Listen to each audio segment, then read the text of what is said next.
For EVA-1, both crew members will start out outside the U.S. joint airlock. They'll hand out the necessary bags required for the EVA, and they'll translate down to the nadir part of the International Space Station. There they'll be working between the U.S. laboratory and Node 1. At this work site, they'll be installing an extension cable.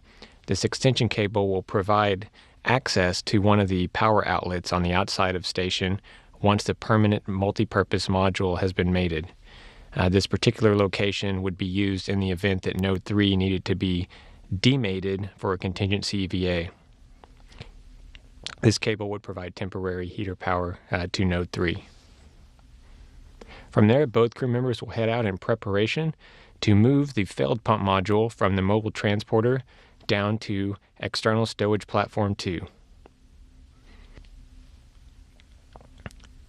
Steve will then begin setting up the space station robotic arm, where he'll install a portable foot restraint on the end of the arm. As you can see happening here in our animation. He'll then ingress the portable foot restraint. Meanwhile, Al will be working on the port seated cart, where he'll remove 2 bags that were left outside during the pump module EVAs during this previous increment. He'll take both of those bags and stow them on a portable foot restraint. He'll take that entire bundle and stow that on external stowage platform number 2. Those bags contained a vent tool and vent tool extender that will be used to vent the 10 pounds of ammonia from the pump module at the beginning of EVA-2. Here you can see Al stowing the portable foot restraint on external stowage platform 2.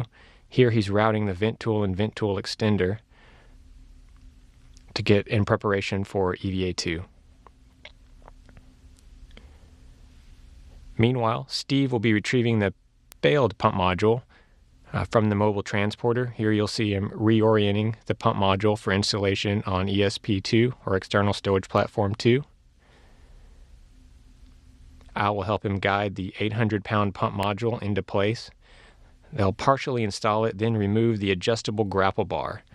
This adjustable grapple bar was used to secure the pump module to the mobile transporter. Here, Steve will drive 4 bolts to secure the pump module into place. He'll mate the vent tool to the pump module for venting on EVA-2, and then he'll close the thermal shroud on the front of the pump module. Steve and Al will work together at this point to install the adjustable grapple bar on the flex hose rotary coupler. This is its permanent stowage location until it's needed on a future spacewalk. From there, Steve will begin to tear down the space station robotic arm. He'll remove the portable foot restraint and the adapter that allows it to connect to the arm. He'll install this portable foot restraint for use on EVA-2 when venting occurs. Al will be retrieving the portable foot restraint that he stowed on external stowage platform number 2, and he'll translate up to the Z1 truss where he'll install that.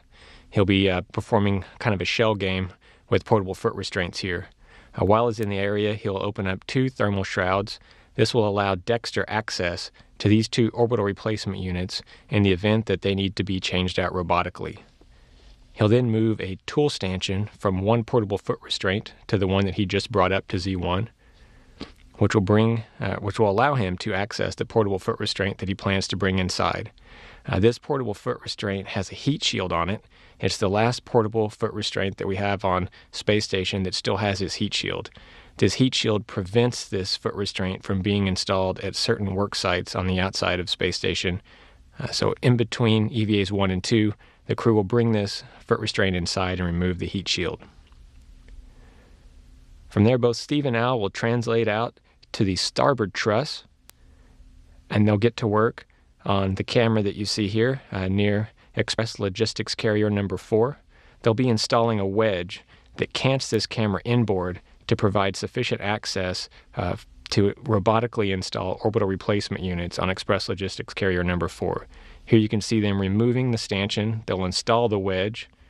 They will change the orientation of the stanchion, and then they'll reinstall the stanchion. At this point, you can see that there's sufficient access to Express Logistics Carrier number 4. If things go well to this point, we anticipate having some time to get started on a couple of get-aheads. The first get-ahead would be to install 2 rail stubs. These rail stubs would allow the mobile transporter and SETA carts to travel farther outboard. This would allow a greater reach of the robotic arm when it's attached to the mobile transporter. Here you can see the crew working together to install the nadir rail stub. Now the nadir rail stub has a built-in stop that prevents the mobile transporters and SETA carts from traveling too far outboard. Here you can see the work site for the zenith rail stub.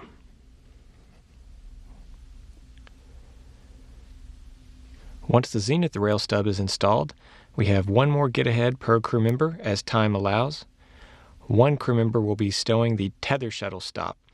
This stop prevents an EVA tool from traveling too far outboard. The new stop that is attached to the nadir rail stub will serve this purpose now. The other crew member will stow the MT or mobile transporter stop. This prevented the mobile transporter from going too far outboard, but by stowing it now, it allows it to travel farther outboard using the newly installed nadir stub as a stop. Finally, both crew members will work together to perform JAXA's message in a bottle, where they'll capture the vacuum of space and bring it back to Earth.